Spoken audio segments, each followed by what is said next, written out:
नमस्कार र आज म तपाईँहरूमा एकदमै महत्त्वपूर्ण भिडियो लिएर आएको छु र रातको समयमा जस्तै समय जति बजी पनि हुनसक्छ 12, 1, 2 यो समयमा नानीहरू चिच्याउनु, कालिनु र यो समस्या यदि नानीहरूमा आए यो तपाईँहरूलाई आज म यो हामी पूजापाठ तन्त्र मन्त्र मान्ने समाज र हामी यो धार्मिक दृष्टिकोणबाट साथै यो विज्ञान अनि प्रविधिको यो एउटा रिसर्चको प्रतिफल यो दुई पक्षबाट आज म तपाईँलाई बुझाउने प्रयास गरिरहेको छु।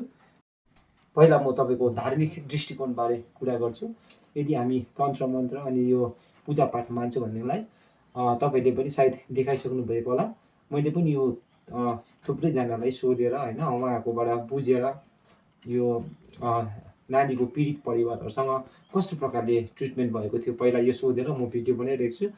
विशेष गरी यो धार्मिक तन्त्र मन्त्र यो मान्ने यो पूजापाठ मान्नेहरूले यो राति 11, 12, 1, 2 बजीतिर नानीहरू रोयो भनेदेखिलाई उहाँको बुझाइअनुसार के भन्छ भनेदेखिलाई नानीहरूको यो सातो कमजोर भएको अनि तपाईँको यो बोक्सी जागित्रहरूले यो दुःख दिएको तपाईँको यस्तो तपाईँको कुनै प्रकारको घरको परिवार पक्षबाट भाकल राखेको उहाँको यो राति नानीहरू कालिनु चिच्याउनु यो विषयमा उहाँको यो तन्त्र मन्त्र गर्ने यति विद्वान व्यक्तिहरूको यस्तो बुझाइ रहेछ। विज्ञान अनि प्रविधिको यो रिसर्चले चाहिँ यो नानीहरू राति रुनु चिच्याउनु कालिनु यसलाई के बताएको छ भन्दाखेरि यसमा पनि तपाईँको नाइट टेरर अनि नाइट मेरर यो दुई कारणहरूले गर्दा हुनसक्छ।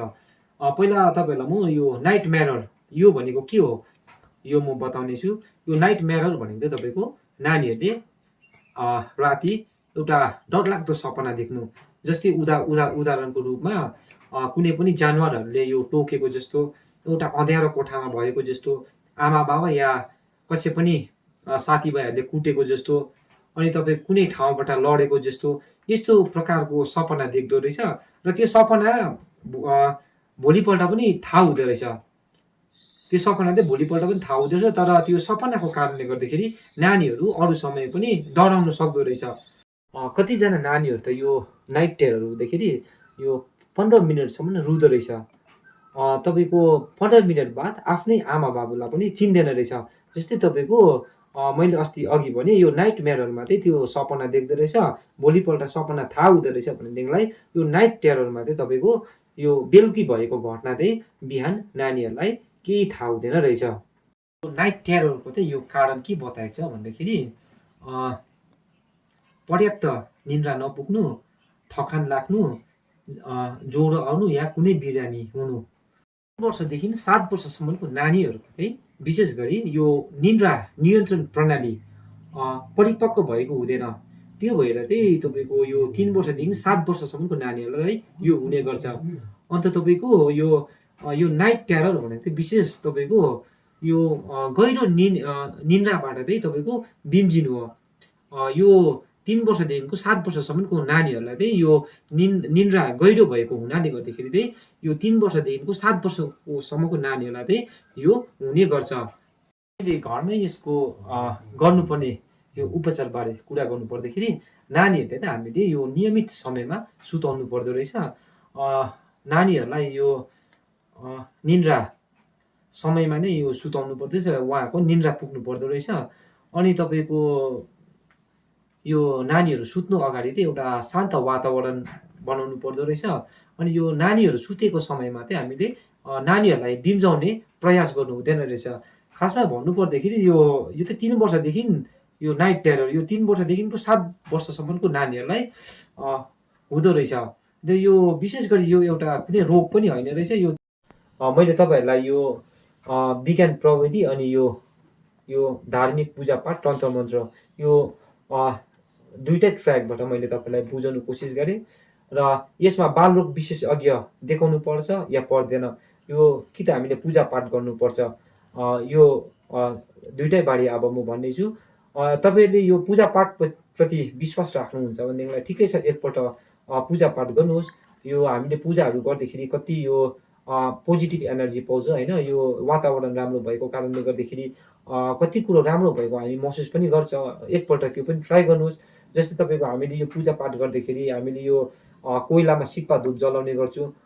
त्यो सिक्पा धूपको गन्ध चाहिँ तपाईँको हाम्रो नाकबाट गएर चाहिँ यो हाम्रो यो मस्तिष्कको यो लिम्बिक प्रणालीमा जाँदोरहेछ। त्यो लिम्बिक प्रणाली चाहिँ हाम्रो यो भावना, स्मृति, यो तपाईँको भावना, स्मृति, त्यहाँबाट तपाईँको यो आरामसँग यो अ, सम्बन्धित हुँदोरहेछ।